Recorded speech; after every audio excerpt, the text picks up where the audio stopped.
Mason, can you just talk about just going into this week? Just what's the tone of the defense going in the Maine? Just really dominate. Just don't lower the standard. Don't lower the standard. Don't. We can always raise the standard, but keep the standard and go on to dominate and play good defense. How do you feel like the team's responded, over the last couple days, and it's a streak that's grown? Yeah, I think we responded well because what's in the past is in the past. We got to move on, and if we're gonna let last week and the week before or the weeks before that define what we can do this week, then we might as well just forfeit all the rest of the games. What did you see on the film on some of those drives Ole Miss was able to put together the defense needs to work on? I think we were just shooting ourselves in the foot sometimes, just getting the call or anything like that. We were looking over it, and today we could be better on all aspects, but it first starts off with getting the call and getting lined up.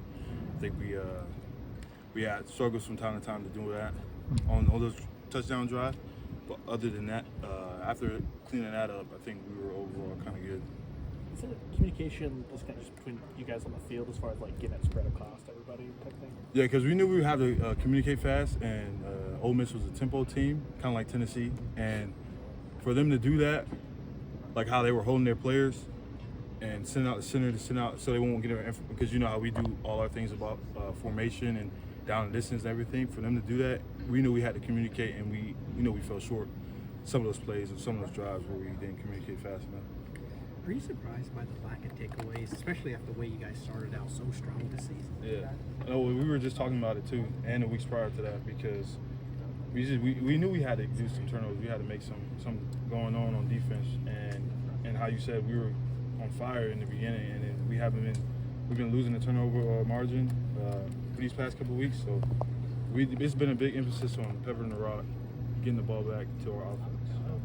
Obviously, you got home and racked up a ton of sacks in the first few weeks of the season. Does it get frustrating at all as a defensive end when you're that close to getting home and then the quarterback manages to get it out? Yeah, it does get frustrating sometimes, but we got to know. If I do get there, that's a pressure. He may not get the ball out on time, or they might not be doing the same thing. So it's really kind of the same thing, but not in the stat sheet. You know what I mean? But it does get frustrating. Obviously, there are quite a few guys, not a ton, but quite a few that were part of that 6-7 season of 2022. You were one of those guys. Does that help put the adversity that you guys have faced the last few weeks into greater perspective? Yeah, tremendous, because that was my first time going 6-7 in my football since I was playing 6-7. So it definitely does. You already went through a season of it, so I'm not saying we're going through a season of it right now, but because it's not the same season, but you can have different things you take away from that season and carry over to not not start fast this week, or not lackadaisy, giving less effort just because we're losing, nothing like that. How is that maybe helping you give advice to some of the younger guys? Yeah, that's a big thing. When I was just talking about not giving less effort or think it's nothing to play for, if that even goes through your mind, you're already wrong, because we have a ton to play for. We still have Maine, 4 games left. So to really instill that in them, it's big, because they never probably went through that too. How my freshman year being my first losing season, but also for them, they might be that first time too. How much does this break from the SEC gauntlet? What kind of opportunity is it for you guys to kind of hit the reset, get back on the right path? Kind of do what we've been doing. It's kind of just hone in on those top things, like play good football, don't get away on offense, take it away on defense, and to really put all the 3 defense, offense, and the kicking game together.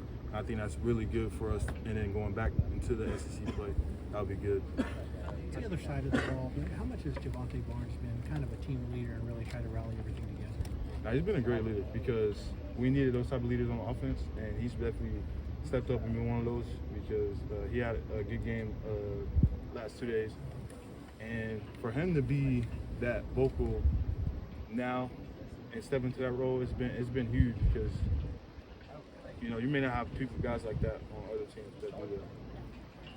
Obviously, it's one thing for a guy like Jaden Jackson to break camp as a starter, but we've played such consistently solid football through 8 games. How exciting is that as somebody that's down there in the trenches with him? That's real exciting. Now, we always call him that first round because, man, for him to come, we even seen that in the bowl game last year when he came in as he wasn't even a freshman, he was still out of high school. For him to do that is special, and shoot, he could be a freshman All-American. So that's actually exciting to see that too. Speaking, sorry. No, that's me. I was about to say, just saying, even though like we've been losing, that's still exciting for him. My fault. Speaking of bowl games, how important do you think this game is to turn the season around and hopefully get to a bowl game? Yeah, it's actually pretty important because win this, one more closer to getting the bowl game. So I know that's huge because we've been on a bowl streak for a long time, and so we're not trying to look forward, but we know we have to win to make a bowl. Have you seen the mood or the demeanor in the locker room or practice change over the past couple weeks? And how would you kind of compare it now to the struggles you guys had in 2022, 6 and 7? No, I think I haven't seen no struggle or bad body language or anything like that or attitudes. Yeah, we know we didn't play tremendous football or good football in the past 4 weeks, but I haven't seen a no doubt crept into their minds or nothing like that. And comparing to 22, we were voicing a lot more concerns in 22, I would say, but this 24 season is just different. We got a lot more older guys or people. We have actually a lot of the juniors in my class that were here for our freshman season are more scattered throughout the offense, defense, so we know what to remind them of what that looks like. Anything else for our Mason? Thank you.